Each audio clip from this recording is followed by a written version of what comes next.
1545년 4월 17일 새벽 창덕궁 내전에서 한 명의 궁녀가 쓰러졌습니다. 그리고 30분 만에 23명이 더 쓰러졌습니다. 모두 같은 증상이었습니다. 토열, 경련, 의식불명.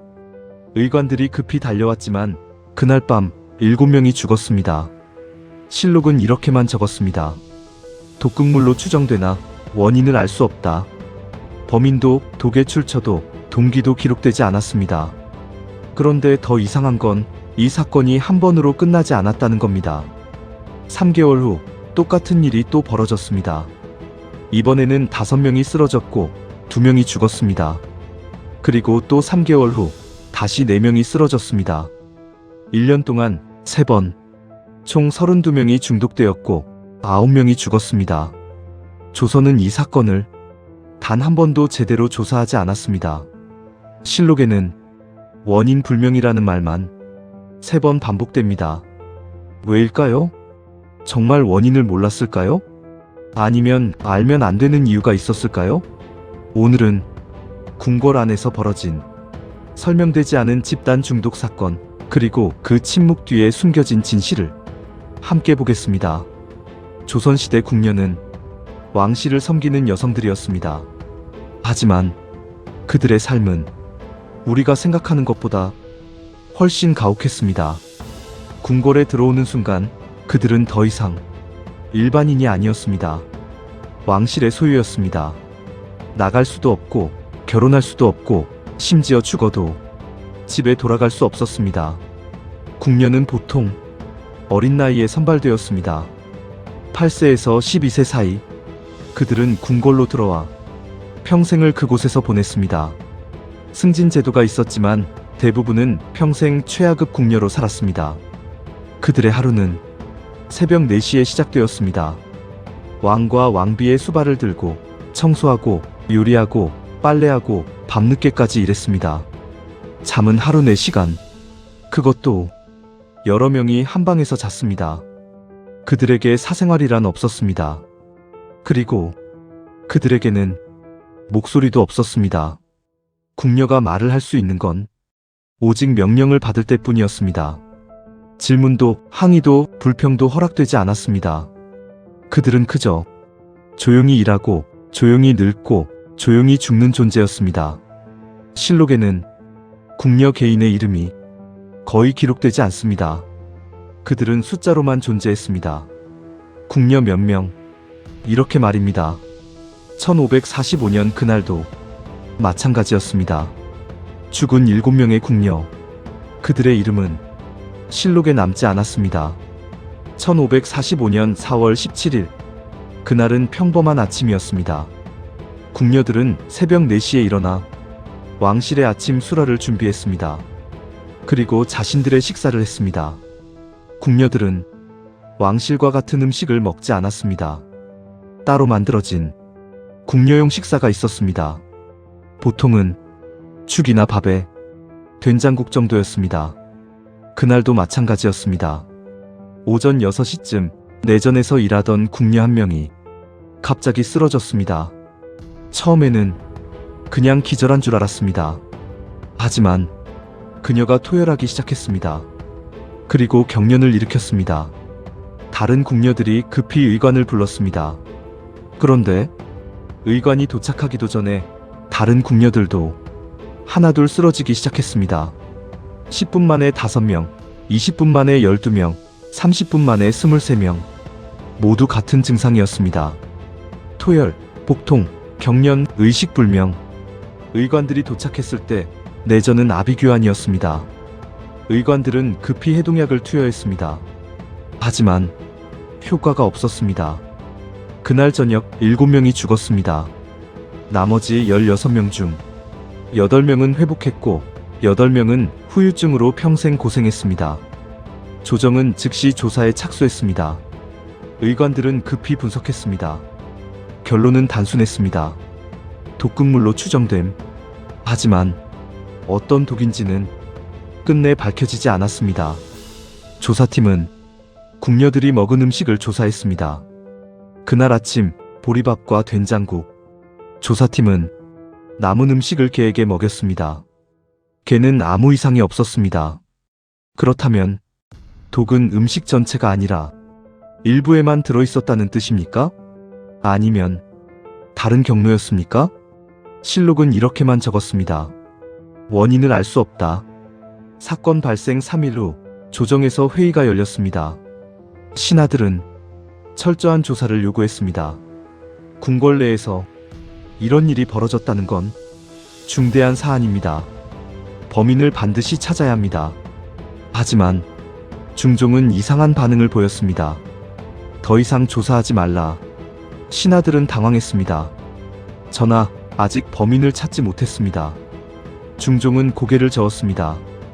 궁궐의 일을 밖에 알리는 것은 왕실의 체면을 손상시킨다. 이 일은 여기서 끝낸다. 실록은 이렇게 기록합니다. 상이 더 이상 조사하지 말 것을 명하셨다.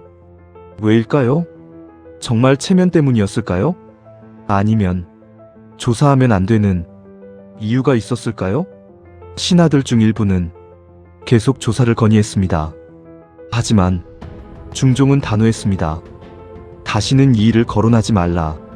그리고 실제로 조정에서 이 사건은 다시 논의되지 않았습니다. 죽은 궁녀 7명은 조용히 장례를 치렀습니다.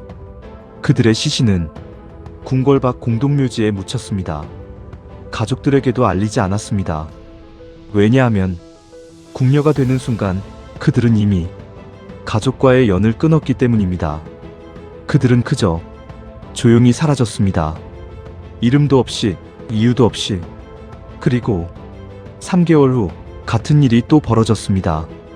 1545년 7월 23일 첫 번째 사건으로부터 정확히 3개월 후였습니다. 또다시 궁녀들이 쓰러졌습니다. 이번에는 5명. 증상은 똑같았습니다. 토열, 경련, 의식불명. 이번에는 2명이 죽었습니다. 조정은 다시 한번 조사에 착수했습니다. 하지만 이번에도 원인을 찾지 못했습니다. 그리고 중종은 또다시 명령했습니다. 더 이상 조사하지 말라. 신하들은 이번에는 강하게 반발했습니다. 전하, 이건 우연이 아닙니다. 누군가 의도적으로 궁녀들을 해치고 있습니다. 하지만 중종은 듣지 않았습니다. 4명을 따르라. 그리고 3개월 후 또다시 같은 일이 벌어졌습니다. 1545년 10월 14일 이번에는 4명이 쓰러졌습니다. 1명이 죽었습니다. 이제 패턴이 명확해졌습니다. 3개월마다 같은 증상, 같은 방식? 이건 우연이 아니었습니다. 누군가 의도적으로, 정기적으로 궁녀들을 독살하고 있었습니다. 그런데 조선은 여전히 이 사건을 조사하지 않았습니다. 실록에는 3사건 모두 똑같은 문장으로 기록되어 있습니다. 독극물로 추정되나 원인을 알 수 없다. 3번 모두 같은 문장입니다. 이건 원인을 모른 게 아니라 말하지 않기로 선택한 겁니다. 왜일까요? 첫 번째 사건에서 살아남은 궁녀 중 1명이 훗날 증언을 남겼습니다. 이 증언은 실록이 아니라 조선 후기 야사에 기록되어 있습니다. 그녀의 이름은 전해지지 않습니다. 다만 김궁녀라고만 적혀 있습니다. 그녀는 이렇게 말했습니다. 그날 아침 우리는 평소와 같은 음식을 먹었습니다. 하지만 음식 맛이 이상했습니다. 쓴맛이 났습니다. 저는 그래서 많이 먹지 않았습니다. 그래서 살았습니다. 하지만 다른 언니들은 많이 먹었습니다. 그리고 모두 쓰러졌습니다. 이 증언이 사실이라면 독은 음식에 있었습니다. 그런데 조사팀이 남은 음식을 개에게 먹였을 때는 아무 일도 없었습니다. 왜일까요? 2가지 가능성이 있습니다. 첫째, 독이 음식 전체가 아니라 일부에만 들어있었을 가능성. 예를 들어 된장국 한 솥에 독을 풀면 전체가 오염됩니다. 하지만 만약 개별 그릇에 독을 넣었다면 조사팀이 검사한 음식에는 독이 없을 수 있습니다. 둘째, 독이 음식이 아니라 식기에 발라져 있었을 가능성. 일부 독극물은 그릇에 발라놓으면 음식을 먹을 때 함께 섭취됩니다. 이 경우 음식 자체는 오염되지 않습니다. 그렇다면 누가 그릇에 독을 발랐을까요? 김국녀는 이렇게 증언했습니다. 그날 평소와 다른 사람이 음식을 날랐습니다. 저는 그 사람을 본 적이 없었습니다. 나이 많은 궁녀였습니다. 그런데 음식을 나르고 나서 그 사람은 다시 보지 못했습니다. 이 증언이 사실이라면 범인은 궁녀 중 한 명이었을 가능성이 있습니다. 그런데 왜 조선은 이 증언을 기록하지 않았을까요? 야사에는 이렇게 적혀 있습니다. 김국녀는 조사를 받은 후 다른 곳으로 옮겨졌다. 그 후 그녀의 행방을 아는 이가 없다. 증인이 사라진 겁니다. 왜일까요? 그녀가 말한 내용이 문제가 되었기 때문일까요? 아니면 더 이상 말하지 못하게 막기 위해서였을까요? 그리고 김국녀가 말한 나이 많은 궁녀는 누구였을까요? 실록은 대답하지 않습니다. 하지만 당시 궁궐 내부 사정을 보면 한 가지 가능성이 보입니다. 후궁들 간의 권력 다툼입니다. 1545년 당시 궁궐 안에는 후궁들 간의 권력 다툼이 있었습니다. 그리고 그 싸움에서 궁녀들이 희생되는 일은 드물지 않았습니다. 당시 상황을 보면 몇 가지 정황이 보입니다. 첫째, 죽은 궁녀들은 모두 같은 전각 소속이었습니다. 한 후궁이 거처하는 곳이었습니다. 둘째, 사건 직후 그 후궁의 세력은 급격히 약해졌습니다. 반면 다른 한 후궁은 왕의 총애를 받기 시작했습니다. 셋째, 두 번째 사건 후 첫 번째 후궁이 병을 얻고 물러났습니다. 그리고 독극물 사건은 멈췄습니다. 이 모든 것이 우연일까요? 아니면 의도된 결과일까요? 조선은 이것을 조사하지 않았습니다. 왜일까요? 1545년 10월 세 번째 사건 이후 더 이상 중독 사건은 발생하지 않았습니다. 갑자기 멈췄습니다. 왜일까요? 범인이 목적을 달성했기 때문일까요?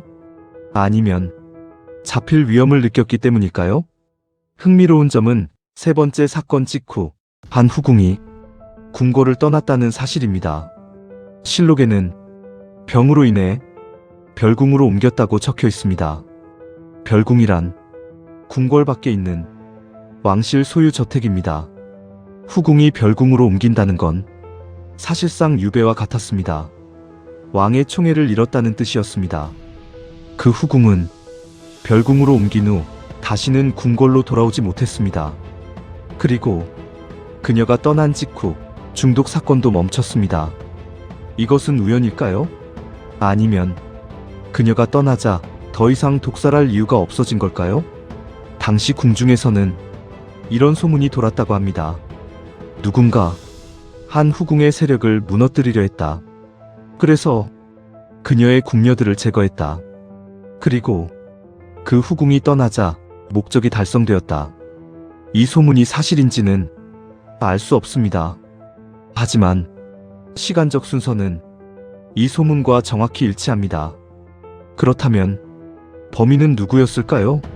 후궁일까요? 아니면 후궁의 명을 받은 나이 많은 궁녀였을까요? 조선은 이 질문에 대답하지 않았습니다. 그리고 관련자들도 모두 침묵했습니다. 궁녀 집단 중독 사건에 대해 세 가지 해석이 가능합니다. 가설 1. 후궁 파벌 싸움. 한 후궁 측에서 다른 후궁을 제거하기 위해 그녀의 궁녀들을 독살했을 가능성. 이 가설의 근거. 죽은 궁녀들이 모두 같은 후궁 소속. 사건 후 그 후궁의 실권. 사건 후 다른 후궁의 세력 강화. 후궁이 떠난 후 사건 종료. 하지만 문제는 직접적인 증거가 없다는 점입니다. 누가 명령했는지, 누가 실행했는지 모두 기록에 없습니다. 가설 2. 궁녀들의 집단 자살 시도. 궁녀들의 삶이 너무 가혹해서 스스로 목숨을 끊으려 했을 가능성. 이 가설의 근거. 궁녀들의 열악한 생활 환경. 탈출이 불가능한 구조. 집단 행동의 가능성. 하지만 문제는 3개월 간격으로 3번 발생했다는 점입니다. 집단 자살이라면 왜 한 번에 하지 않고 나눠서 했을까요? 그리고 왜 정확히 3개월 간격이었을까요? 이건 자살이라기보다 계획된 범행에 가깝습니다. 가설 3음식 관리 문제 왕실 은폐. 실제로는 단순한 음식 중독 사고였지만 왕실의 체면 때문에 은폐했을 가능성. 이 가설의 근거. 중종이 조사 중단 명령. 왕실의 체면을 이유로 제시. 비슷한 증상 반복.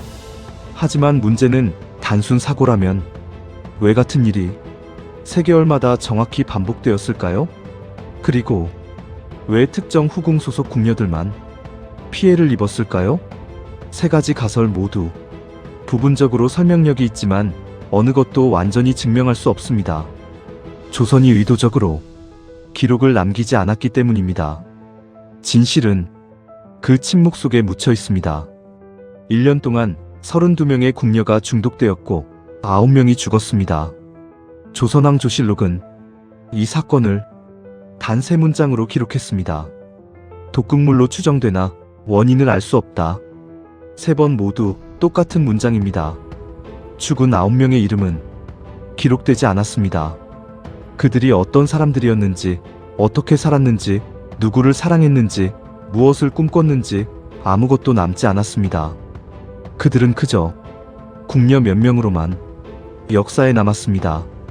범인이 누구였는지, 왜 이런 일이 벌어졌는지 조선은 끝까지 말하지 않았습니다. 왜일까요? 정말 원인을 몰랐을까요? 아니면 알면 안 되는 이유가 있었을까요?